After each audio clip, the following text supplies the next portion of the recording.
It's evangelism aimed at an audience that preachers may not be reaching. We have to win this young hip-hop generation for Jesus Christ, and what we use is hip-hop music. Our music needs to change. Somebody doesn't want to be a player. Somebody don't want to be a thug. Somebody wants to live right. Say yeah! Help us reach a lost generation before it's too late.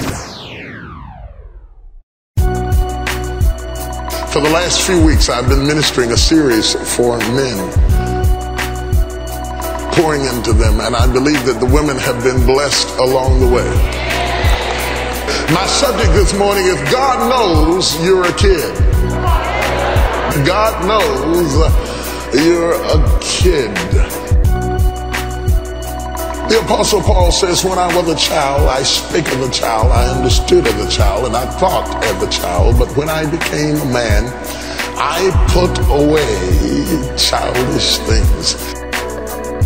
When do you get to the point that you put away childish things? Is it as the bar mitzvah suggests, at the age of 12, have we put away childish things? I've met some 13, 14, 15-year-olds that would testify that they had not put away childish things. And some have said at the age of 18, you put away childish things. But I've met some 20-year-olds that were pretty childish. At the age of 21, some have said that is the age that you put away childish things. And at the age of 30, you're eligible to be a priest. But I've known some 35 and some 40-year-old men who didn't put away childish things. And I'm not sure that we can come up with a specific year or date where every man puts away childish things. And in reality, this is an ongoing process in the lives of most men and realistically most women too, of putting away childish things. Is an ongoing process. Childish things, toys. My brother used to tell me the only difference between a man and a boy is how much he pays for his toys. Theologically, as the temptations of your youth. Yeah, the temptations of your youth become the toys that if you're not careful with, that will taunt your manhood. Yeah, think about that. And most men are still wrestling with their toys. Isn't it amazing how you can be very mature about this and totally immature about that?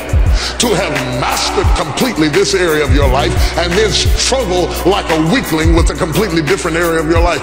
But I will save you some trouble and some torture by explaining to you that there is a dichotomy that exists in the life of David that I think is a parallel in the lives of most men. David was in his youth, when he was just a boy, just a kid. God came along and said, you're a king. And he told Samuel, I found a man after my own heart, and I'm going to make him a king over Israel. I have found a man. But God called him a man when he was a kid. He called him a king when he was still a child, which leads me to believe that there is a king in every kid. David was a kid with a king inside of him. And kids that do the best when somebody believes in them and keeps telling them, let me tell you, you're better than this. But all of us are attracted to people who see the king in you as an adult. When anytime somebody looks at you and says, I see great things down inside of you, you never hang up on them.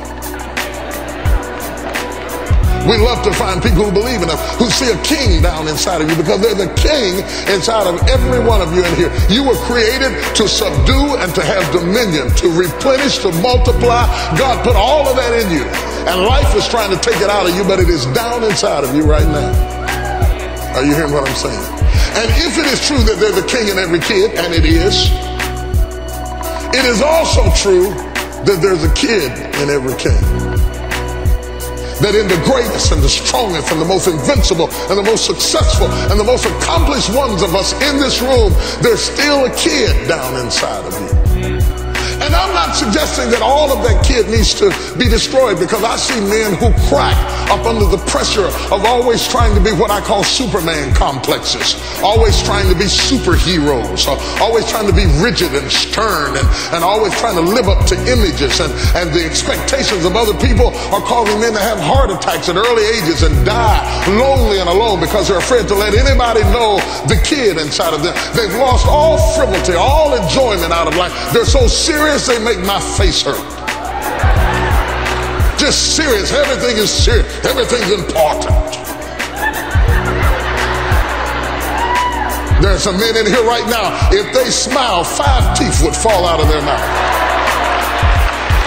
It would just fall right out in the floor. They haven't smiled in years because it threatens their masculinity to smile. Where my brothers at? Yeah.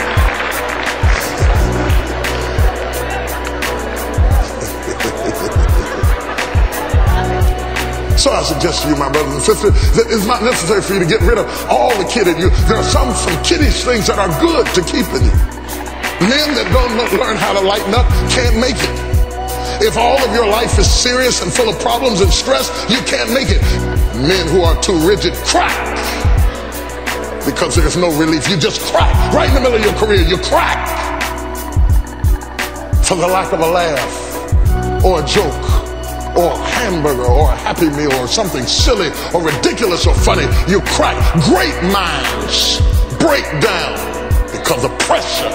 So I suggest to you, my brothers and sisters, I'm not saying that you should get rid of the kid in you, because every king has a kid in him. And as long as you can hold on to that kid, it's not important. It's not hard to find people who will love the king in you. It's not hard to find somebody who loves the king in you. The difficulty is to find somebody who loves the kid in you.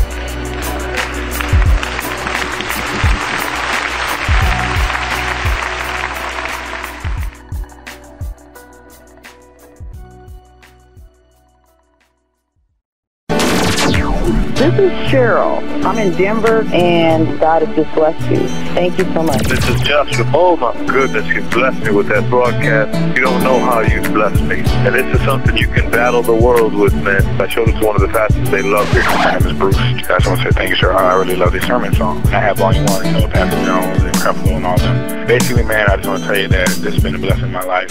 I know sermon songs and life radio and all that stuff is bumping, and you getting your buzz. But, man, it was a wash away if you come out here to the West Coast. For real.